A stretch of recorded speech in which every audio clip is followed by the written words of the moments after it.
Marcellus, Yes, sir. I'll start with you. More impressed by the Patriots or the 49ers yesterday? I was more impressed by the 49ers. And I don't think there's a definitive answer to this, but I'm still going to say this with my chest like there is. I'm going to highlight the biggest difference in yesterday's ball games that shows you that the 49ers were more impressive. The conditions, adverse conditions. We've all been there. We know they say that's the great equalizer because the least talented team has the advantage in adverse conditions because conditions are at play. Think about that. When the conditions are at play, all of a sudden, I played in Buffalo, so trust me, I know some conditions.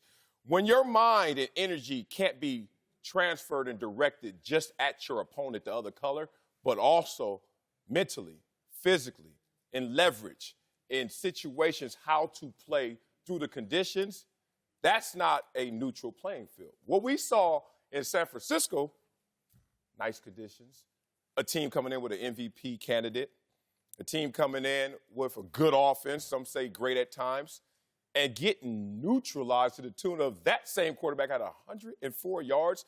Worse than that, 0-13 on third downs. Aaron Rodgers went 0-13 on third down. So you look at the situations, not a lot can be told about the Dallas Cowboys or New England Patriots in the head-to-head matchup playing through those conditions, but I learned a lot from the 49ers. I'm with you on the 49ers, and the only reason I don't go with the Patriots is because I'm used to seeing the Patriots grind out games in bad conditions. I'm used to seeing Tom Brady go out there and throw a brick and make it look like a feather.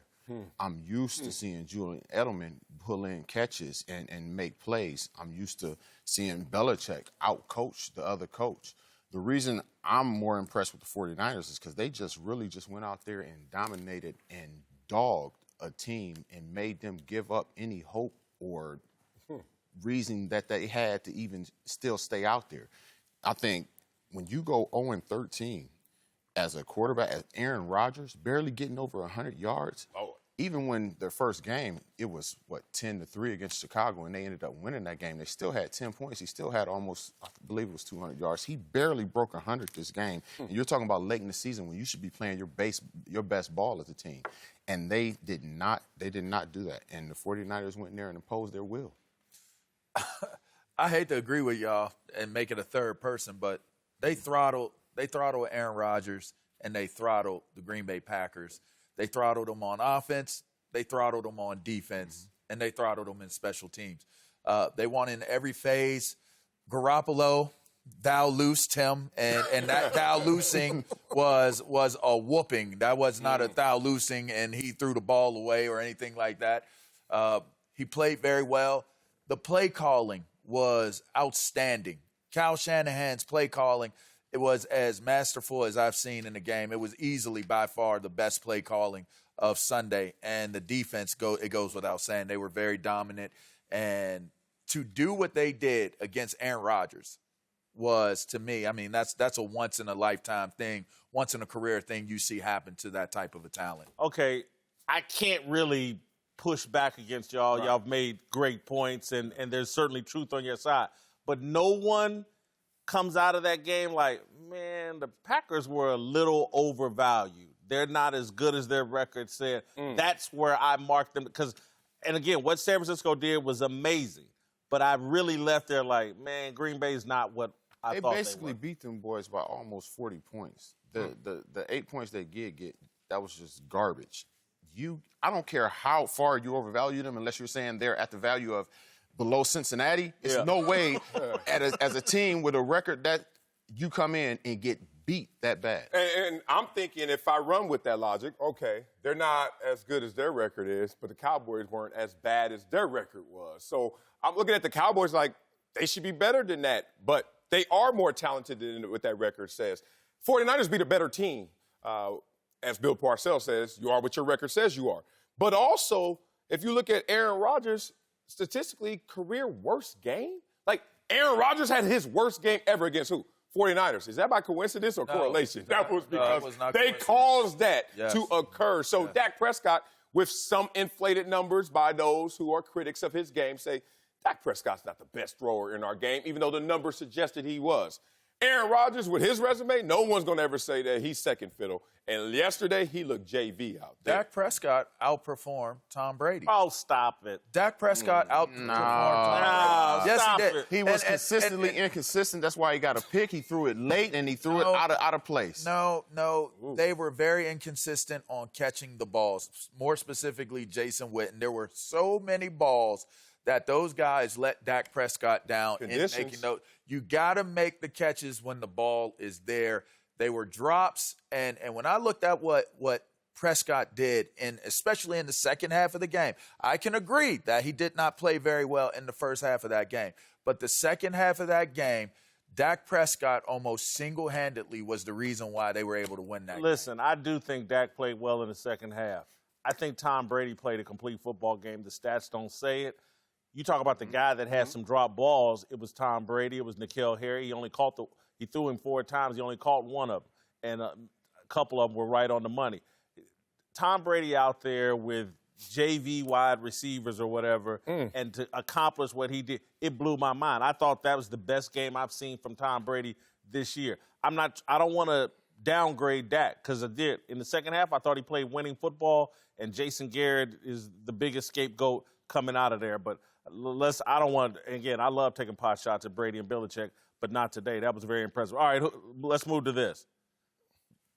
You all agree 49ers more impressive. Yeah. But who actually is the better team, Patriots or 49ers? Oh, I got the same answer. It's the 49ers. You can just look at them.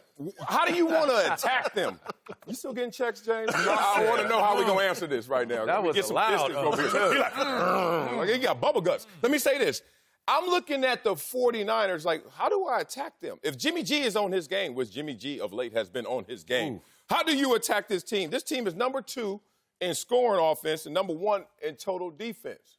Oh, excuse me. And total defense right there, pass defense. So when you start to look at them, you say, everything coming out of New England is issues in the offense passing game. You're not hearing that out of the 49ers, despite them having injuries.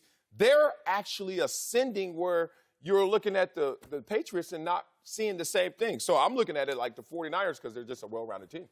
I'm obviously going to say the Patriots because that's obviously what it is. You're talking about teams that have great defenses, 1 and 2. Yeah. 1 and 2. And you have 2 quarterbacks that are good quarterbacks. You have everything else that you have to go up against that defense. And the thing that puts the Patriots on top is a guy called Bill Belichick. He's going to come in there with a game plan when they play that is going to suffice and going to defeat like he did against 49ers. Baltimore, right? Listen.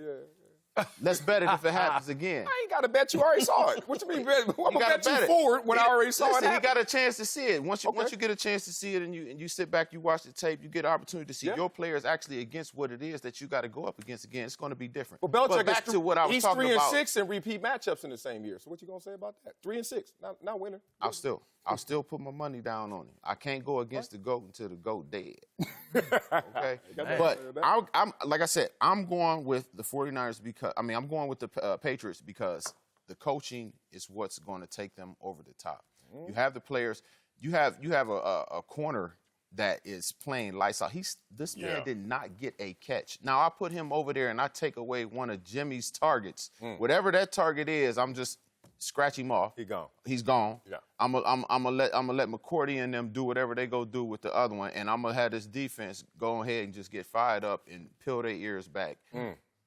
Sounds good. It does sound good, and as much as I would love to go with James Debo Harrison right there, I got to go with the Niners. And the reason why I'm going with the Niners is, historically speaking, the Achilles heel of Bill Belichick, the GOAT, and that Tom Brady-led offense is what, Debo?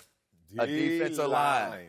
And you know this to be true, and that's the only reason. Tom Brady has been playing shorthanded with an offensive line his whole career. How do you neutralize a great defensive line? Get it out of his hand fast. That's what he does. I left the team before they got that Super Bowl, but I'll tell you how you neutralize a Tom Brady, Bill Belichick-led team.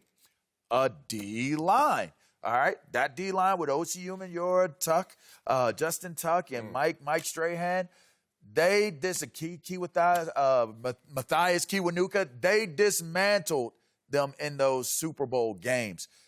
I look at this 49ers. Dismantle's a strong word. Those games were close. They dismantled. Dismantle mean it would be like a blowout. No, not on offense. That means they weren't in rhythm, therefore it was a close game because That's Tom correct. Brady wasn't himself. That's correct. They did not blow them out You're right. based upon the way New England's defense played against the Giants' offense. There you go. But when you classically, historically look at what has been the hill for this New England Patriots team, it has always been a stout defensive front Stout defensive that line can put get pressure up the so middle that on quick time. that Don't talking let that about go. he's going to get rid of the ball and all that stuff. Let me tell you something.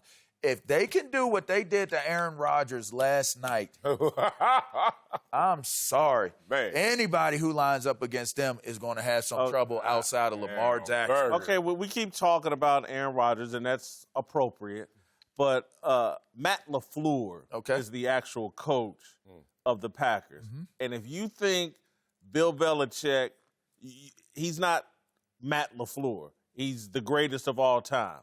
And so until I see different, I got to go with the Patriots. They out there shorthanded without Sanu, without Dorsett. They've been struggling to try to figure it out all year. And this guy, Belichick, every time comes up with an answer. And I think until we get to December and some of these guys get healthy, I don't want to just – I'm going to assume the Patriots are going to continue to get better, whereas what we may have seen from the 49ers last night is peak. Just super quickly, what we have not mentioned is Richard Sherman. I know we're talking about elite this, elite that going on in New England, but did y'all see the way Richard Sherman played? Yeah, I saw the penalties he got. I think he played. I think Richard Sherman is still playing at an elite level. I think the spirit of Legion of Boom is actually in San Francisco. Yeah, I love the way right he taped up for Jimmy G. Wouldn't do it for Russ. But go ahead. Right. Hey, way to hijack the segment. Wait, all I got to say is, to stay on topic, is if you have to bet on the jockey or bet on the horse, you got to bet on the horse. Oh. However, in the New England situation, we always bet on the jockey. But this year, he ain't got the horses. Ooh. Think about this. This team since week 9 is 23rd in scoring and 23rd in offense. So we always say, New England's going to come in and they're going to have a great defense, going to play special teams, hitting yardage, and then they're going to have an adequate or more than adequate offense, even though it's undermanned. This year, they don't have the weapons. And then if you go against a they top don't have the defense, weapons, but they 10-1. Yeah. And you know what that one was? Yeah. That's what the level they're going to see. What's their record? Same. 8-2. Thank you.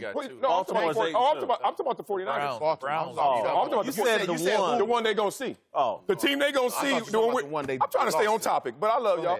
The team that's going to end up, and that could be the Super Bowl. It has to be the Super Bowl. We get it.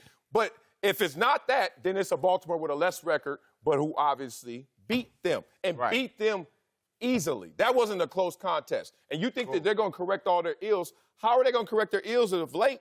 Even Tom Brady is showing the frustration. Kyler Murray gave them problems the week before. But again, I like the horse racing analogy, but there are some horses that are closers that are come from behind. And that has been the Patriots' deal is, down the stretch they come, and here they come, boom, boom, boom. And the next thing you know, hit them. And look, trust me, I hope they get their brains beat in, but I'm not going to bet on it. Yeah.